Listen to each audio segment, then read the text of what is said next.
بھائی پوچھ رہے ہیں قرآن پر ہاتھ رکھ کر قسم اٹھا لی، اب اس کا فدیہ کیا ہے؟ اگر آپ نے سچ قسم کھائی ہے کسی سچی چیز پر تو آپ کے اوپر فدیہ نہیں اور گناہ بھی نہیں انشاءاللہ، اگر مجبور کیا گیا۔ ویسے تو یہ سب چیزیں بہت ہی آخری مرحلے میں ہونی چاہیے۔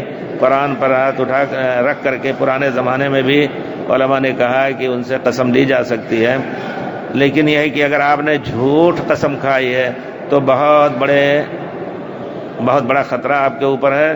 آپ توبہ استغفار کیجئے، اور کوئی گناہ اور کوئی اس کا کفارہ نہیں ہے کہ آپ 200-400 ریال دیجئے، بکرا ذبح کیجئے۔ ہاں، ہر گناہ کے لیے آپ یہ سمجھیں تھوڑا سا، ہر گناہ کے نام سے کبھی آپ کچھ خرچ کر سکتے ہیں کہ اللہ تعالیٰ میرا گناہ وہ معاف کر دے، توبہ بھی کریں۔ حضرت عمر رضی اللہ تعالیٰ عنہ، آپ جانتے ہیں کہ حدیبیہ کے موقع پر پیارے رسول نے جب ان سے قبول کر لی ان کی شرط کو کہ آپ کی طرف سے کوئی مسلمان ہو کر کے آئے گا تو ہم اس کو لوٹائیں گے نہیں اگر آپ طلب کریں، اگر کوئی مرتد ہو کر کے، کوئی مسلمان مرتد ہو کر کے ہمارے پاس آئے گا تو ہم اس کو لوٹائیں گے نہیں، ہماری طرف سے کوئی مسلمان ہو کر کے جائے گا اس صلح حدیبیہ کے بعد تو پھر آپ کو لوٹانا ہوگا۔ پیارے رسول نے کہا ٹھیک ہے۔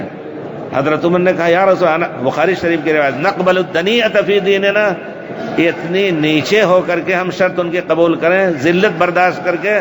تو پیارے رسول نے کہا کہ انا رسول اللہ، میں اللہ کا رسول ہوں۔ تو حضرت عمر کہتے ہیں کہ اس کے بعد میں نے بہت بڑا معاملہ جناب رسول میں جو کیا ہم نے بے ادبی کا، اس کے لیے عملت لہ اعمالا، بہت کچھ کام کیا۔